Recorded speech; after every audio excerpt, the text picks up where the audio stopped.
Good afternoon, all who've signed on. Thank you for being with us. Thank you to our special guests, Commissioner Ricardo Lara, and our presenters, Michael Newman and Daniel Gorham. I'm Amy Bach, your faithful United Policyholders Executive Director. And we are going to get started with the first 2022 meeting of the Wildfire Risk Reduction Asset Protection Working Group. Those of you who are here for the first time, this is an informal undertaking that our organization initiated to solve a problem. I'm going to be sharing a slide deck in a minute here. Here we go. Just to keep us on track with our agenda. And away we go. All right. I hope everyone had a little bit of rest over the holidays. We came into the new year with new challenges, and glad that people are here today to help tackle one of them. We are recording this meeting, and I want to welcome you all again to participating. So the first order of business will be to present an award, but before we do that, I want to give a quick reminder about who we are and why we're all here. United Policyholders is a nonprofit, as hopefully all of you know. We celebrated our 30th year last year. We have a lot of expertise in property insurance and solutions to coverage claim and marketplace problems that arise after losses and disasters. We are supported by donations, grants, and volunteers. We get a lot of our work done by partnering with the California Department of Insurance, one of our most important partners, public officials, and then stakeholders like IBHS, and all of you who are part of this effort. And we do try to help solve problems in lots of different forums. These are our three programs. Today's meeting is organized under both our roadmap to preparedness, because we're focused on helping people insure their assets and keep them insured, and also an advocacy issue with some problem solving. So I'm just going to go back to the agenda here. Commissioner Lara is with us. Let's see, do we see you? Is your camera on? I know we want to, Emily, if we want to pin the commissioner, I want to welcome you. You're a special friend. Commissioner Lara has been our commissioner since we got into sort of the deeper part of the home insurance availability and affordability problems.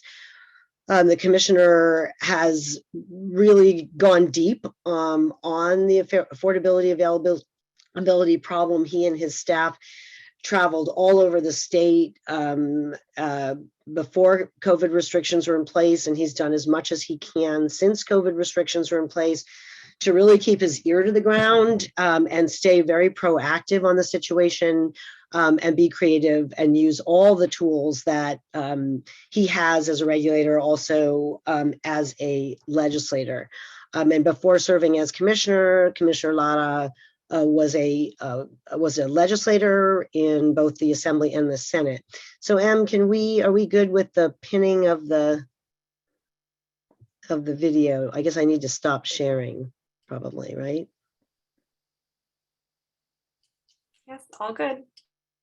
Okay, so if you can, I just want to be able to see the commissioner. There he is. All right, so if you can pin him, let's see, can we do that? Let's see, I can do that. There you are. Ricardo, Happy New Year. How are you? Happy New Year, Amy. Here we are back on screens again. I know. And I don't know if Emily is going to be able to do this. We would love to be with you in person. You are very special to us in connection with this project, because obviously you've given your staff really good support and engagement on a lot of the different fronts of tackling this problem that hit you right from the start of your administration, I think. Yes? Yes, it's been nonstop. Yeah.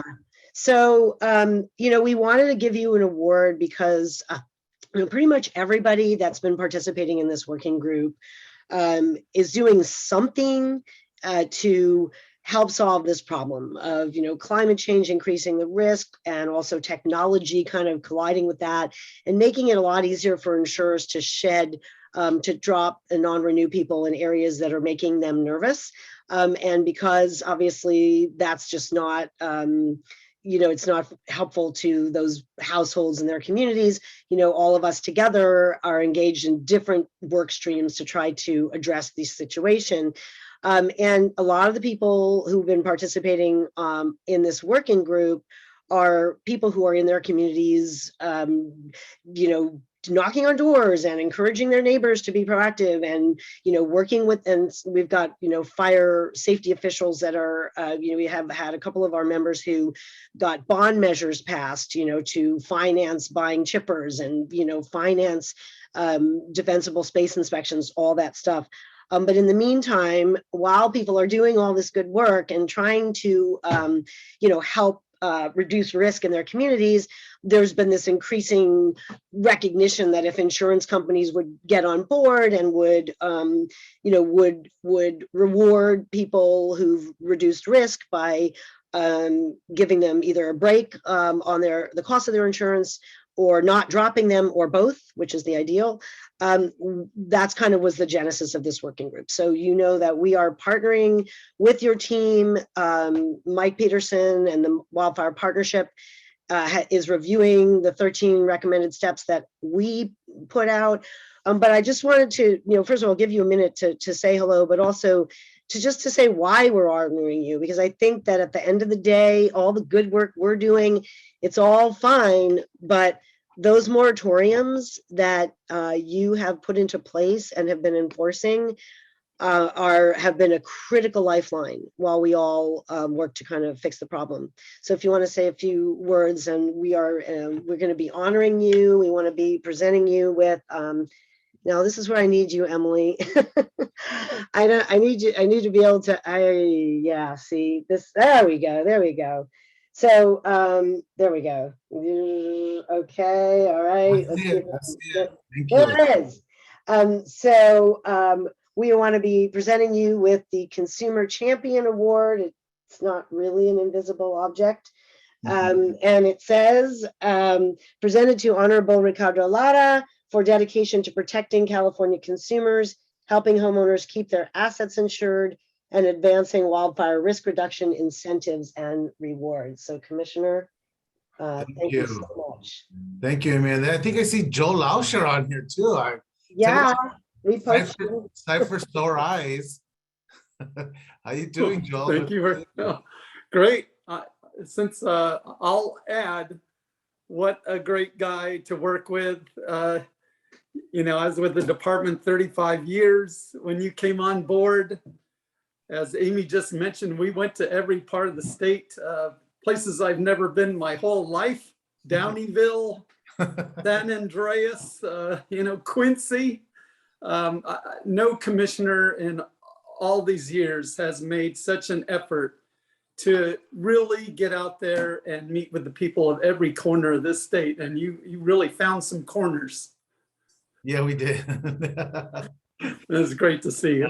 Thank you, Joe. Great to see you. Thank you, Amy. And thank you to all of you at United Policyholders. Since day one on my watch, it was paramount to really partner with United Policyholders, because you all are all the experts. You all have either lived through this or know folks who have lived through this. And there's no better advocate for consumers than consumers themselves that actually have gone through the nightmare of losing their home, gone through the mental health issues of trying to rebuild, gone through sifting through your policy to see what your rights are and what your benefits are. And for me, this is why it was, love at first sight with United Policyholders, because there's no better advocates than folks that have already gone through this. And so, we've accomplished so much these past few years. It hasn't been a dull moment, as you know. I thank you for your tremendous leadership and your hard work. And, and being honored and really humbled to receive your Consumer Champion Award. It's something that, has been with me since my days in the legislature, always looking out for our most vulnerable. And when I took office in 2019, it was after two of the most devastating wildfires, as Amy was saying, in California's history. And so for me, being able to really draft an agenda moving forward that was going to have our consumers in mind, to me was no brainer. Let's get the department out of Sacramento. Let's get the department out of LA and not wait for people to call a 1-800 number, which, by the way, that 1-800 number is important. And we have live operators and great insurance experts, but that wasn't the first place people were going to in terms of asking for help. And so I said, let's hit the road. Let's go talk to people and have those uncomfortable conversations. And I could tell you, and Joel can ascertain, we've seen it all. We've seen grown adults cry in front of us at their wits' end because they don't know what to do. And I've had people snatch the microphone away from my staff and taking over the town hall because they were just frustrated. And many times, we didn't have all the answers. Many times we didn't have the right thing to say, but we were there. We were there to have a conversation and to figure out how we were going to move forward. And so you see this agenda coming from my department that's really focused on what we've heard over and over again from consumers.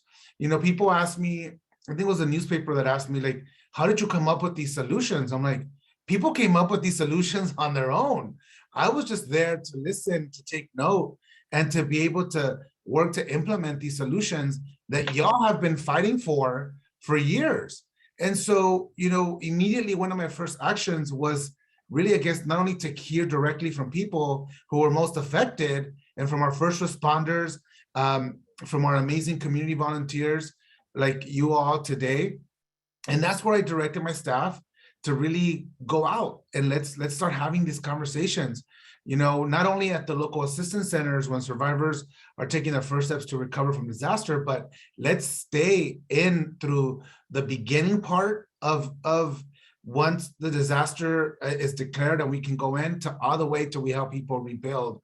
And so the laws that we sponsored really strengthen insurance protections and really cutting red tape and increasing payouts. And so since we've taken action for the first time under a law I authored, again, when I was a member of the state Senate, where we're protecting 4 million people from non-renewals and giving people the time, as Amy was saying, to really figure out how we're going to attack this issue. And of course, my ongoing love affair with the FAIR Plan, our insurance safety net, to give homeowners a comprehensive option. I'm working alongside you to change how we prepare for wildfires. And, today we face, again, an ongoing threat of climate change, which is increasing the risk of not just wildfires, but also floods and extreme heat waves. Our number one challenge is to make our homes and businesses and communities safer. And, how we preserve a competitive insurance market for all Californians is going to be something that we all have to work together on. And I'm proud to say that since last year, we've seen a 10% drop already in insurance non-renewal. So we're seeing insurance companies now committing to renew folks, and we're seeing more insurance companies starting to take mitigation seriously and including it as part of their policies, and when they're looking at who they're writing. And so again, we're changing this industry that at sometimes seems so jarring to move, but from day one on the job, I made it very clear that we have to change. And now working with our governor's administration to create mitigation measures, which we'll be announcing early this year. Yesterday, Governor Newsom made a bold statement with his budget plan, which has a massive commitment to fighting climate change, including building our resilience against wildfires extreme heat, flooding, and sea level rise.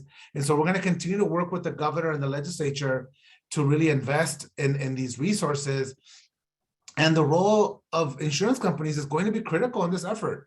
Through recent insurance filings, we have approved more insurance companies, more insurance company discounts than ever before for homeowners who make their home safer. We now have 13 companies reflecting 40% of the insurance market. And that list of companies is available on our website at insurance.ca.gov. These include many of the things we're talking about today, such as hardening your home or commercial property to keep wildfires and windblown embers out. We are reviewing more incentive plans as we speak, and it's critical that we continue to send the message to all Californians living with wildfire risk that through our actions as individuals and as good neighbors, we can protect homes and save lives together. So I appreciate the work of your researchers, including IBHS, who you will hear from today. We've made huge progress in just a few years on really understanding the science behind what is effective, safe, and achievable. So again, I don't want to ramble on, but Amy, to your staff, to all of your amazing volunteers in the WRAP initiative, we have a lot of work ahead, but we are making progress. I want you to know, and we've, you all have played an essential role in working towards a consistent approach on home and community hardening, and really appreciate your efforts to work with experts and stakeholders, bringing people together to reduce wildfire risks. And I look forward to, again, continuing to stand with you all and others as we continue to confront the threat of climate change. And of course, hold insurance companies accountable to our consumers, which is my job and one that I take very seriously. So thank you again, and I appreciate the honor, but really the honor is to everybody on Zoom. I used to say everybody here, but everybody on Zoom who continues to do the amazing work, and look forward to partnering with you as long as I'm your California Insurance Commissioner. So thank you again. Well, Commissioner, we're going to get this off to you as quickly as we can. Our Commissioner, our consumer champion, we're so proud that you're our guy here in California. And thank you again for all the resources that you are directing toward the issues we're trying to tackle together. So you be safe and be well. Thank you. Bye-bye. Bye-bye. All right. We're going to get back to our PowerPoint here in a minute. My finesse could leave a little bit to be desired, but that's okay. All right, so today's agenda, I just wanted to do a quick recap of the goals of the WRAP initiative. For everybody, just a reminder to reduce wildfire risk, of course, always the overall goal, and restore home insurance availability and affordability in WUI and other regions. And to do that, we are seeking to establish a set of viable standards. As you all know, this working group did a year's worth of talking, thinking, hearing, listening, watching, and came up with our own list of 13 steps. We provided that both to IBHS, the Institute for Home and Business Safety. They will be telling you about what they're all about in a minute. We also have provided to the Commissioner's Wildfire Partnership, which is a legislatively mandated working group that includes CAL FIRE and other stakeholders. They're going to be issuing their own findings that are they are using what we have done. So our work has already been productive. And then our end goal is to incentivize homeowners to proactively reduce wildfire risk by making it easier for them to keep their homes insured, and by providing the kind of support that a lot of you are providing in your communities for the technical work that needs to be done. And as you all know, this will be in the recording, and then the deck is just a recap of what the situation is. You heard from the Commissioner that there are some green sprouts growing up in the cement here. We've got more insurers voluntarily. I'm just going through some of the resources that you'll find on our website for folks in your community that are still in the navigating shopping phase. And there are these green sprouts. Those are the fact that a number of insurers are now voluntarily offering both technical support and or modest discounts. So, you know, again, the message I want all of you to hear is that what we've been doing together is working. And we are moving the needle. These are all resources that are on our website. I just want to remind you, for people who are shopping and want to learn about the FAIR plan, we have all kinds of information on that, on what you can do to pair with a FAIR plan. So with that, I want to get to our special guests, Michael Newman, Dan Gorham. Michael, thank you so much for being with us. I understand you're the Senior Director of the policy arm of the Institute for Home and Business Safety, correct? Yes, thanks, Amy. And I have to say, I am jealous seeing all those short sleeves out there. It is 27 degrees here where I live in Maryland, and I'm chilly. So I'm very, very glad to be talking to you all in California, and I wish I was there in person. Great. Can we get Dan Gorham on the screen as well? Yeah, okay. There we go. Maybe if I talk, I'll say good afternoon, everyone here from the East Coast. Good to see you all again. I've been participating in this rapid growth fest some amount of time, so good to see everyone again. Yeah, well, guys, really appreciate. I mean, we, you know, in our world, this is the kind of thing that's exciting, is having you two be here to present, and just for everybody to know why.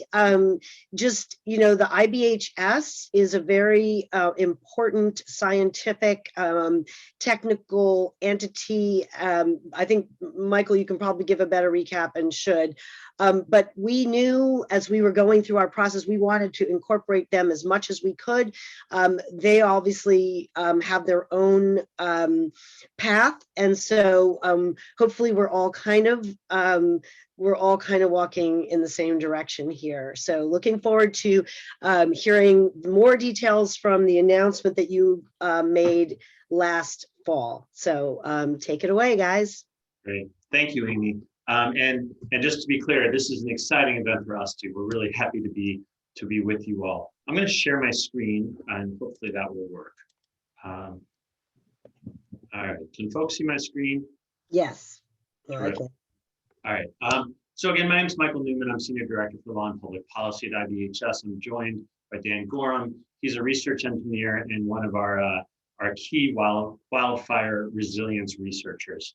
The Insurance Institute for Business and Home Safety, or IBHS, is a 501c3 nonprofit building science, research, and communications institute. We're enabled by the investment of the property insurance industry. At our research center, which you can actually see behind me from the outside and behind Dan from the inside, and in the research center and in the field, we've been studying wildfire resilience and how wind and embers in the built environment interact for more than a decade.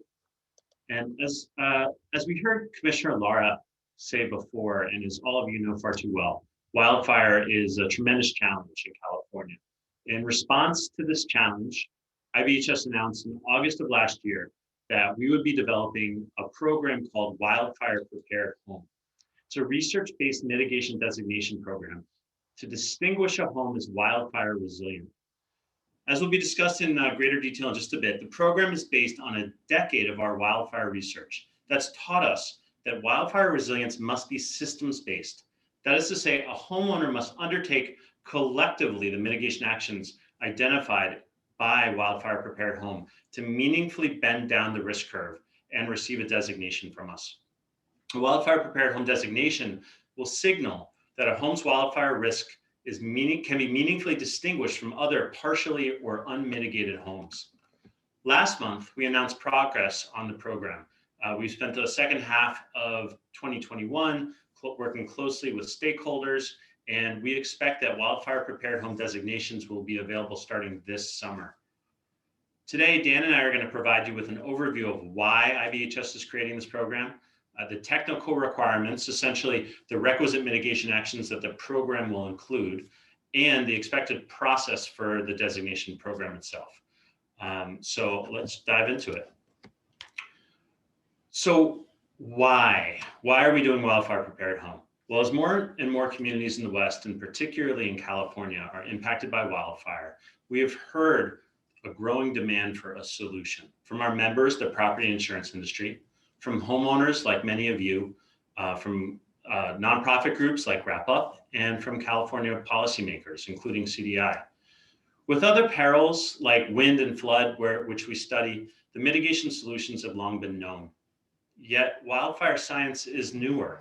We've seen tremendous advances in the past few years that are critical to the development of this program. And we know there's more work to be done, especially as we look to the community dimension of wildfire resilience. But the past few wildfire seasons have made it clear that we can't wait for all the answers to be found before we get started. We need to use what we know now. And what we know now is quite a bit. At the end of the day, we know a solution is going to be twofold. There's going to be mitigation at the individual home level, and there's got to be mitigation at the community level. I'm first going to touch on that community dimension before Dan and I dive into the details of wildfire prepared home. So as I mentioned, there's still research to do here on the community scale to understand the interconnected vulnerabilities that affect community wildfire risk and resilience, and the ways that individual home dimensions and a community dimension are going to interact.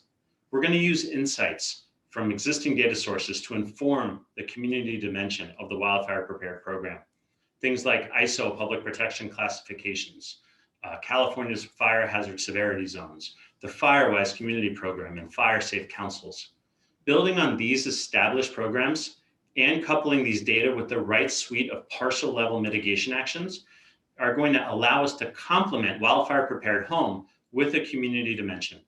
We're going to keep working on the community side of the equation through the remainder of this year and beyond. For today, Dan and I are going to focus our comments on wildfire prepared home, that individual home level. So to walk you through the technical requirements of wildfire prepared home and the science behind it, I'm going to turn things over to my colleague, Dan. Great, thanks, Michael. And if you could advance just to the next slide. I know over video, over Zoom, this video might be a little bit choppy, but this is a compilation of over the past decade of research, as Michael had mentioned, conducted at the IBHS Research Center. We are not the only organization doing this research, but it is one of our core perils. As Michael mentioned, and again, as many of us know, one of the drivers for wildfire impact on the built environment is the embers. And so an important part of our facility is, one, being able to generate the embers, and two, being able to transport and carry those embers with the wind, as you can see here from the observation room. Our research has looked at the building as a system of multiple components, and looking at those individual systems and components like the decks, like the roof covering, like the vents, which can be a pathway for embers to enter a home. We looked at the hazards, and we continue to with partners like the Forest Service, National Institute for Standards Technology, NIST, amongst others. And again, as Michael mentioned, it is the home, it is the attachments to the home, it is the thing around the home, like sheds that might be in the parcel, but not the primary structure itself. And so this is some of the ongoing and continuing research. And in 2020, we synthesized the research that we had done amongst with other researchers in what we described as, they're titled the Suburban Wildfire Adaptation Roadmap. And so Michael, to the next slide, we'll see an image of potentially a typical home. And as we break it down, we have the roof component, which has different coverings and assemblies, eaves, which can be open and enclosed with vents and pathways, fuels around the structure, both vegetative and not. And all of these components, again, really looking at the home as a system. And I know that the RAP group, with the list of mitigation actions that you sent along to the CDI, understand that. And with that as a background, and I feel like this group is really up to speed, I just want to go into the next slide and talk about the wildfire prepared home and what that designation, or rather what a designated home would look like. So on the next slide here, we'll see, again, maybe what is a typical or maybe could look more typical home. There are three things on the structure and lots of things around the structure. So the first of which is a Class A fire rated roof. This is, we know that for homes that don't already have a Class A fire rated roof, roof can be a challenging thing to replace, although it's an important thing that needs to be replaced periodically. Fortunately, in the state of California, and we know this by working with our member companies and other organizations that kind of have this aggregate data view, the majority of homes in California already have a Class A roof, and most commonly it's with an asphalt shingle roof. Other mechanisms to comply are with tile roof or with a metal roof, but we know the roof is really important. We talk about the roof covering your head when you're at home sleeping at night and how important it is for all the perils, including wildfire. So wildfire prepared home will have a Class A roof covering. Some of the other building features, and again, these overlap here with what we've talked about on this group a lot, is the vents. Acknowledging that vents play an important role in building science and the normal function of the home, but they also create a pathway for those embers, those ignition mechanisms into the home. So vents will need to be ember resistant. This can be achieved generally with non-combustible metal mesh, and a lot of our research has demonstrated that 1/4 inch mesh is too large, an 1/8 inch mesh is small enough that even if you get some embers in, their ignition potential is very low.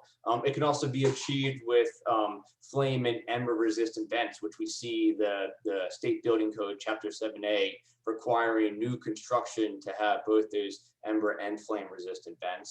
And then also on the building feature side, it's the base of the wall. They know that bottom 6 inches, again, where embers tend to accumulate, needs to be non-combustible.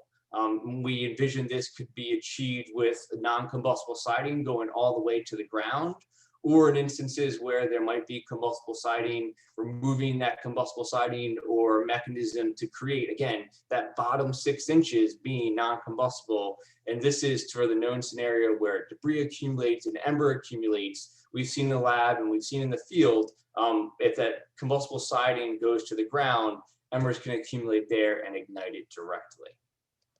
So moving to outside of the building system as a whole, looking around it, and again, a term used frequently here in this group, looking at defensible space. And again, a zone that is very near and dear to my heart, that first 0 to 5 feet, which in recent legislation, they talk about the ember resistant zone.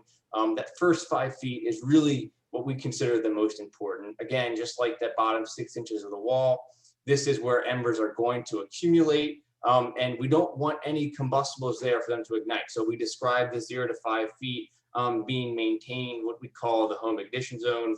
Moving out from beyond that 5 feet, we look at other defensible space, yard maintenance, like keeping it clear of debris where you have trees overhanging, trimming them back. Thinking about defensible space includes where that debris might accumulate on your roof. So keeping your gutters clear and keeping debris out of there. Moving again beyond that to attachments to the structure like decks. We know that decks are a great living space, but they have that underdeck space which can accumulate debris. And so that underdeck space needs to be maintained clear of debris. And in addition to that, the home will, the underdeck area will be enclosed, and that kind of serves two purposes. One, enclosing it with mesh reduces the accumulation of debris, doesn't prevent it, but reduces it, and also discourages from using that space as storage. And we've seen, and understandably so, that underdeck space you can store your kayaks or some yard equipment, but all of that is fuel that we know can ignite. And if it does ignite, that's one of the worst case scenarios for the deck attached to the home. And then I think 2 more clicks, Michael, 1 more click now, we'll get to, talking about attachments like the fence, and that first 5 feet kind of falls in that category. We're also envision a wildfire prepared home designation, which is Wildfire Prepared Home Plus. There are some additional mitigation things that look at not just like the fence that's attached to your home, but the fence that might be parallel to your home. I may have a fence, my neighbor has a fence, and so we create a back-to-back fence scenario. And again, from in the lab and looking in the field, we know that creates one of the worst case scenarios for flame exposure on the home. So removing that back-to-back fencing situation, when we're talking about siding, not just the bottom 6 inches, but eliminating any combustible siding, so replacing it with non-combustible siding, enclosing eaves, and looking at windows, looking at options to have more wildfire resistant windows. So that's an overview of wildfire prepared home from the looking at what does a wildfire prepared home have and look like. That provides an overview here. And now I'll pass it back to Michael to talk about the designation process. Yeah, thanks so much, Dan. And if I could just add one thing to these technical requirements, they're really geared towards reducing the likelihood that an ember ignites. And if an ember does ignite, reducing the likelihood that a flame will reach the house. That's what a lot of these actions are really geared towards at kind of a 30,000 foot level. So moving on to the designation process. The wildfire prepared home process will begin with a homeowner engaging in a self-screening tool through an application, kind of a mobile application or a web-based portal for the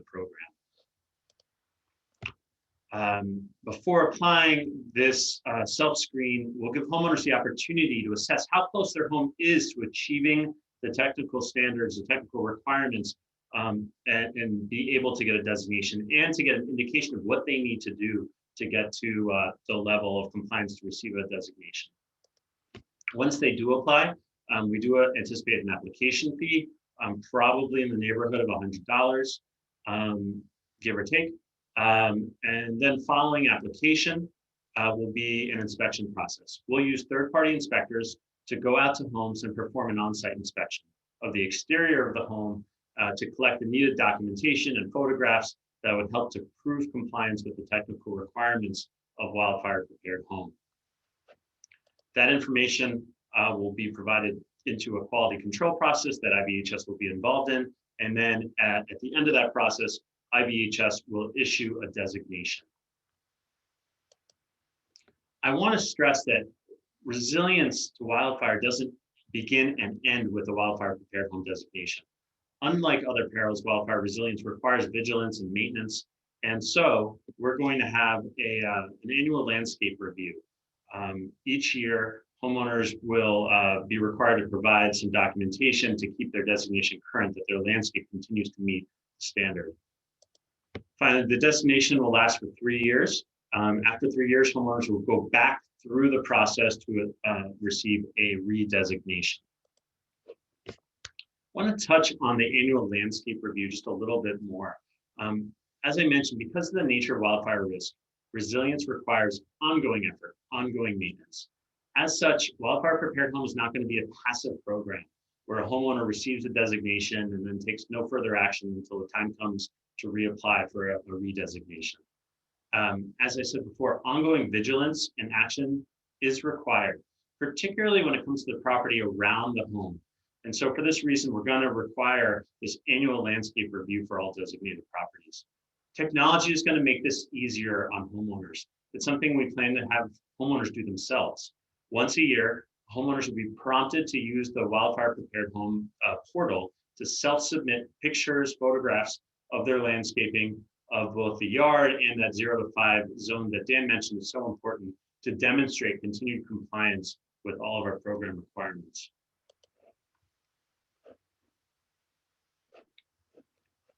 So where have we been and where are we headed? So as I mentioned, we began development of Wildfire Prepared Home last year in 2021. Wildfire Prepared Home will begin this year with individual property level designations starting this summer. We're also going to continue to do research on the community dimension. We're working to identify the neighborhood and community characteristics key to wildfire risk to establish this dimension of the program. So that will hopefully be available in 2023. As California's led the way on so many elements in the struggle against wildfire, initially we're going to make this program available only in California. From there, other states will be able to follow the learnings. So if I can leave you with one thing among the many that we've said today, it's that we know nothing is wildfire proof, right? But science has given us a path forward to meaningfully bend down the risk curve for individual properties. We cannot wait for perfect answers, and we must and we are going to apply what we know now. As I mentioned earlier, Wildfire Prepared Home will launch with initial designations later this year. We're really excited to get this program off the ground and serving the people of California. So Dan and I thank you for your time. We welcome your feedback and we welcome any questions you all might have. I'm going to stop sharing my screen so we can all see each other a little better. Well, thank you so much, Michael and Daniel. And I know we have some questions. I'm just going to ask you a couple before I turn over to my colleague Joel Loucher, and then a few that we've got in the chat. And if you have a question, feel free to type it into the chat and we will get to as many as we can. Again, just so appreciative for not only for you guys, being part of this group, that this is, you've been on a lot of meetings, you've been listening, and we really appreciate that. So maybe this might be a little awkward, but you just answer as best you can. I know that you're funded by the insurance industry, but you have a certain independence. So can you say that insurers have blessed the designation process, or what can you say about how insurers have signaled to you or voted with you or what have you? Well, let me answer that in two ways. One, a designation, a resilience standard and designation program. This is not the first, Wildfire Prepared Home is not the first time we're doing it. IBHS, a number of years ago, came out with the Fortify program, which is a wind and hail resilience standard and designation program. So the insurance industry is actually quite familiar with the way this type of program works and has adopted it, for lack of a better word, acknowledges it is a better word, in other parts of the country for different hazards. So they're familiar. Our members are very much familiar with this type of model.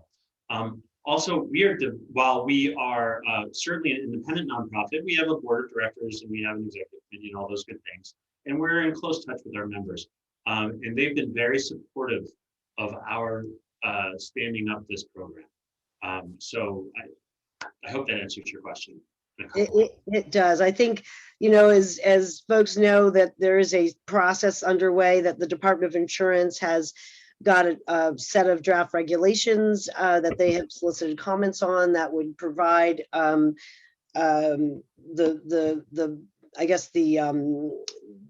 guardrails for how insurers would need to recognize things that people do. And that's sort of unfolding. But I guess that's sort of good news that your members, it's not, if you had permission or your board was good with you issuing this, then, that's a really, we can take that as a sign that insurers should at least be willing to recognize these as effective steps. Yes. Yeah, from a mitigation perspective, absolutely. I'm not in a position, in fact, I'm legally foreclosed from speaking to what our members might do individually, right, in terms of how they run their business. Yep. But I can tell you that, we've been working closely with our members as we develop these programs, sharing what we've learned about the research around wildfire resilience. And they've been very supportive of us investing resources into trying to solve this problem. Yep. Yep. Okay, Joel, I think you said you had a question, and then we'll get to some other folks.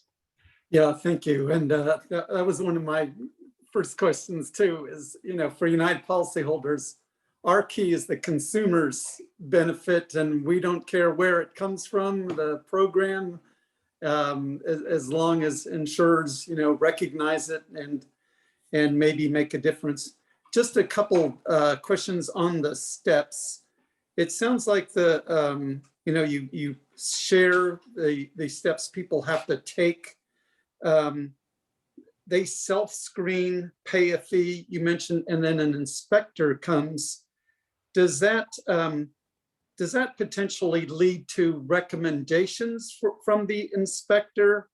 And if assuming the person maybe didn't pass every step, and if so, can the consumer then submit additional documentation that they complete the recommendations? or does an inspector come out again, or do you have to pay a fee again and start all over? I don't know if you've gone through all those details, but how's that work? Yeah, thanks, Joel. So yes, so there's going to be this self-screening tool. I, as a homeowner, could answer a set of questions and get spit back answers like, you have met, in the checklist, you've met these 7 things, but you have 3 others still to go. And here's what you need to do to meet them. And all this stuff is very much in development in terms of functionality, but generally that's the thinking. After you pay the fee and submit an application, a third-party inspector that will be a contractor at IBHS will go out to your home, will go out to my home, they'll take pictures to look around. And let's say that I am not in compliance. I will get some type of report back that explains to me what is the issue, what have I not met with the technical requirements of wildfire prepared home, and what do I need to do?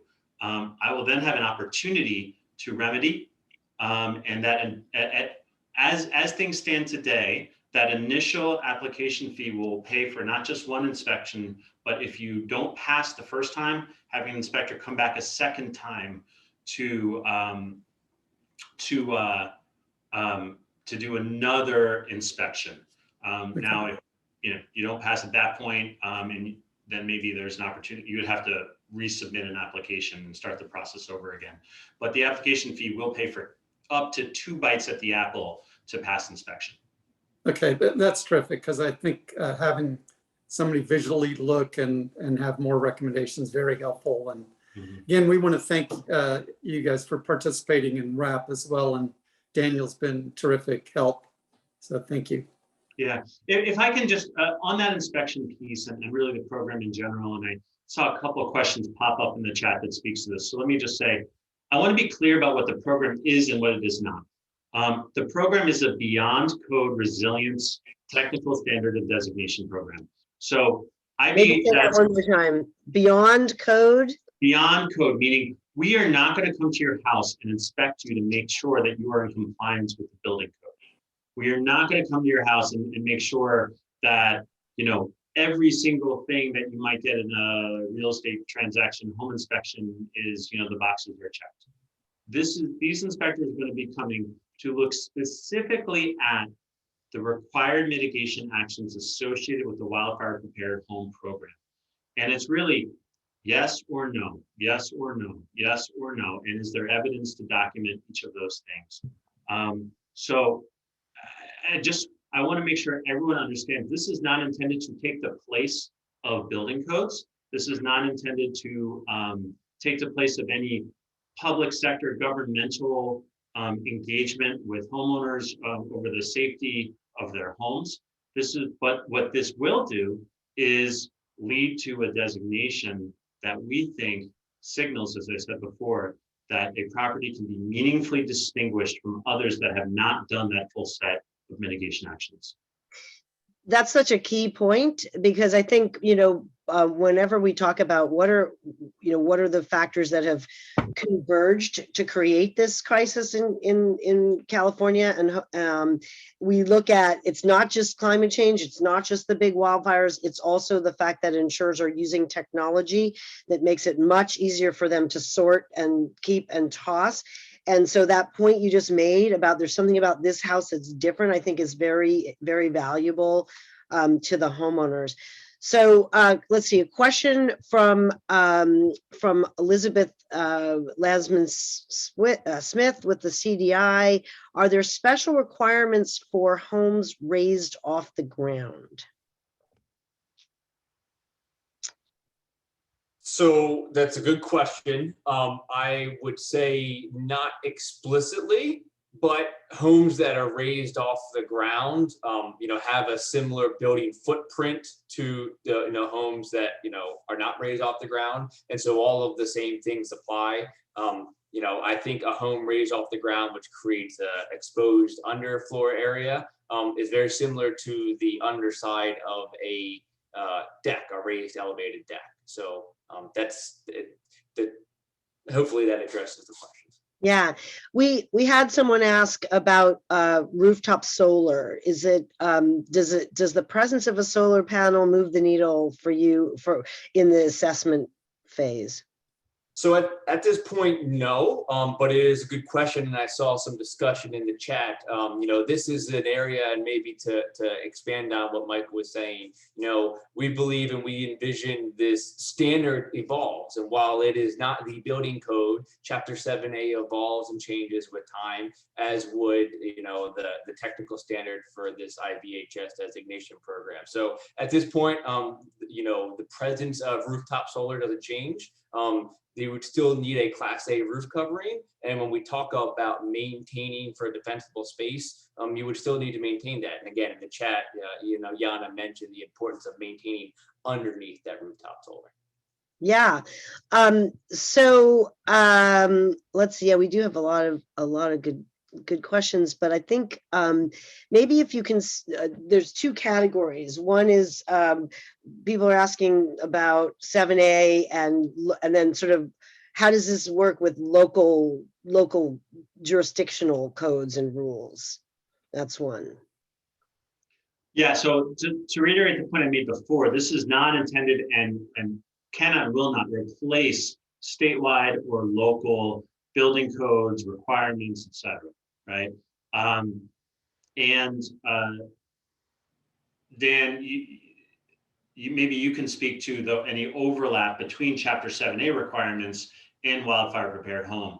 I'll say that I think they are consistent. They're largely consistent, but they are separate regimes, and one is not intended to replace the other. Yeah, I think that last part there was the good way to put it, Michael. There is a lot of overlap. I mean, again, there's just inherent overlap. The building code and specifically Chapter 7A addresses a lot of, if not all of the components we talk about wildfire prepared homes. So there is overlap. I am not, as I'm not in California, not in those local jurisdictions, not following all of those local requirements that might exceed, the state level. But I don't envision the wildfire prepared home requirements to be that much a divergence from the local instances. But I would offer and say, if there are individuals in this group and you're more familiar with your local conditions, can point us to or point me to anything, I would very much appreciate that. Thank you. Okay. Yeah, I'd also add that to the extent there are local requirements that exceed what we're going to be requiring as part of wildfire prepared home, well, that's great because it makes it easier for homeowners in those local areas to meet our standard. And to the extent that any local requirements prohibit any of the actions that we're requiring, I would suggest to you that, well, the people who live in that jurisdiction need to take a really close look at what those prohibitions are, because I think we would say that they're problematic from a resilience perspective. Yeah. Very, very glad to hear, you talk about the logistics of the assessment that, you show the person with their computer, with their iPad or what have you, on the inspections and the certification, because that was sort of from the beginning of this working group. I always had in the back of my mind, who's going to do these inspections? Who's going to train them? Who's going to be their boss? What's your vision there? Yeah, so we're going to be working closely with a well-known. We're still working some of these details out, right? But the vision is we pick a company that is reputable, that has a statewide presence, that is experienced in doing these types of inspections, and we develop a relationship with them, and we work with them closely so everyone who works for them understands what they're looking for, how to achieve the proper set of documentation so that we can engage in a quality control assessment to make sure that every single home that receives a wildfire prepared home designation from IBHS has indeed undertaken and completed all of the requisite mitigation actions. So like for the fortified home program in hurricane areas where you kind of have been running that for a while, similar to what you've rolled out here, there's a trademark, it's a brand, right?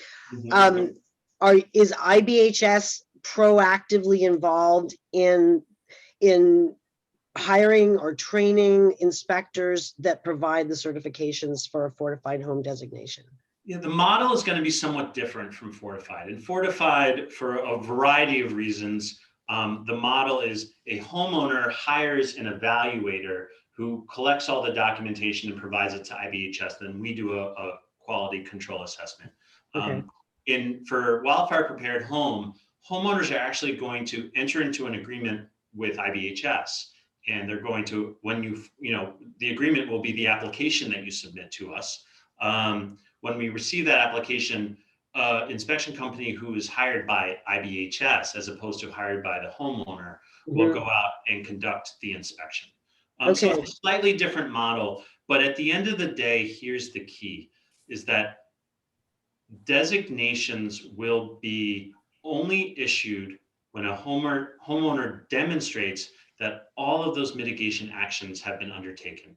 Fortunately, the difference between Wildfire Prepared Home and Fortified, there are a number of differences. With Fortified, the things you have to document often need to be documented while a home is being built or while a roof is being installed. Dan, correct me if I'm wrong, but everything in the Wildfire Prepared Home standard or technical requirements essentially can be seen from the exterior of the home and don't need to be done kind of in process of any retrofits or construction to the home. Right. An inspector won't be crawling around inside somebody's attic, for example. They'll be able to take pictures from the outside to look at the roof, to make sure that it's a Class A roof, to look at the eaves and look at the vents there, to look at the 6-inch band around the base of the home, to look at the landscaping and the home ignition zone. All of those pieces can be seen by the naked eye and with a camera.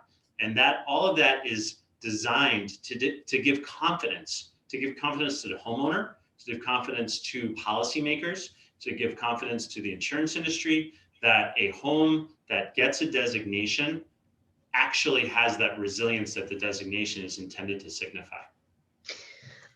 So 2 more questions. One is comes from David Winokur and also kind of echoed by Rebecca Samulski.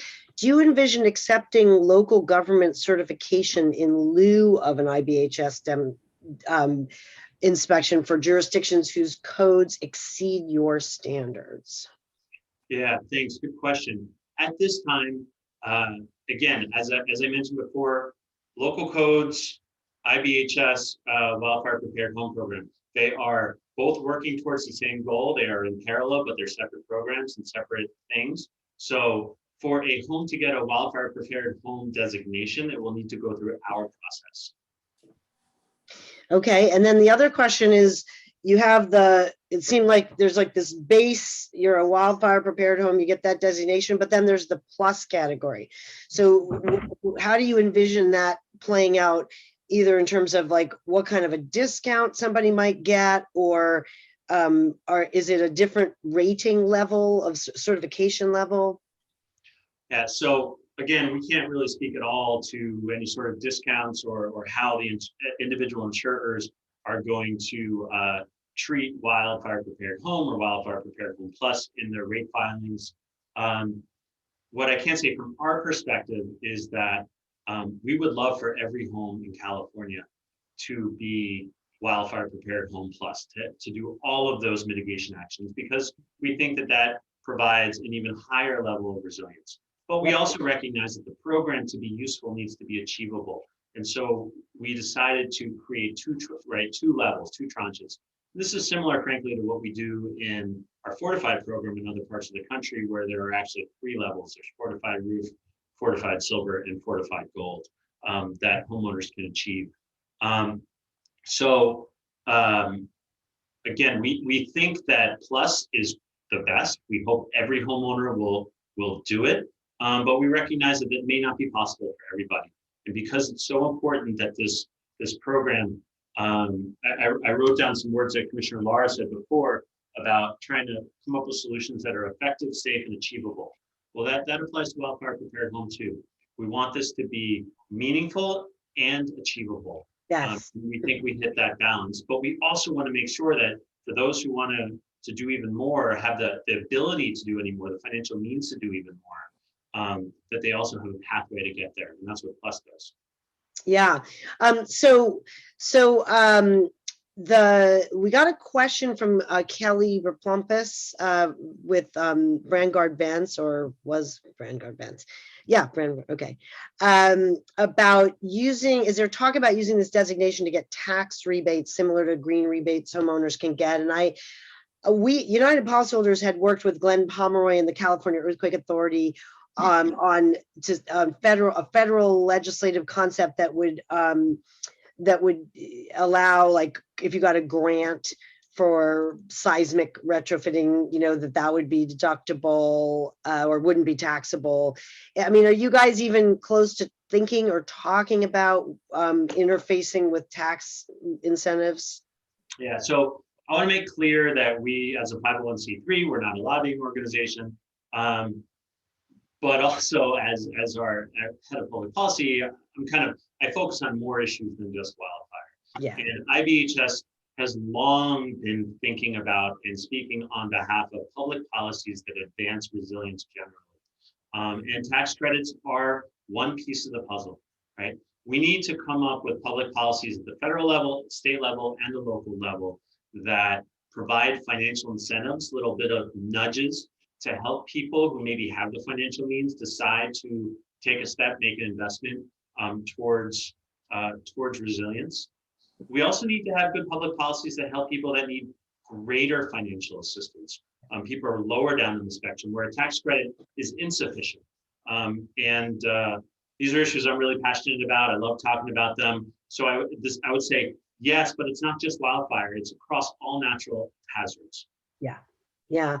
Well, listen, this has been phenomenal, and we are at the hour. I know there are more questions. We certainly hope to have you guys stay with our meetings. We have our next meeting will be February 15th at 1 o'clock.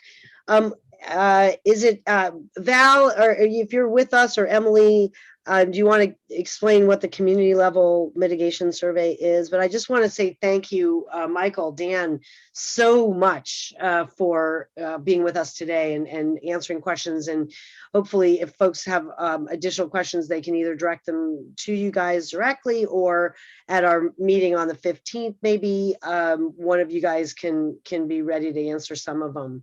But Val or M, community level mitigation survey.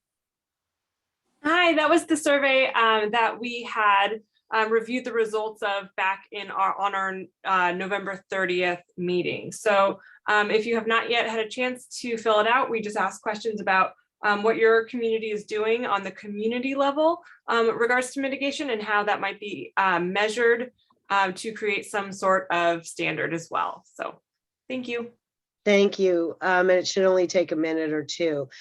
So any closing comments from either of you, Daniel or Michael, or, we just want to say thank you and keep up the good work. And all of you that put comments, Dan, Lori, everybody, work in progress here. And it is kind of nice to see the progress. We've still obviously got a ways to go.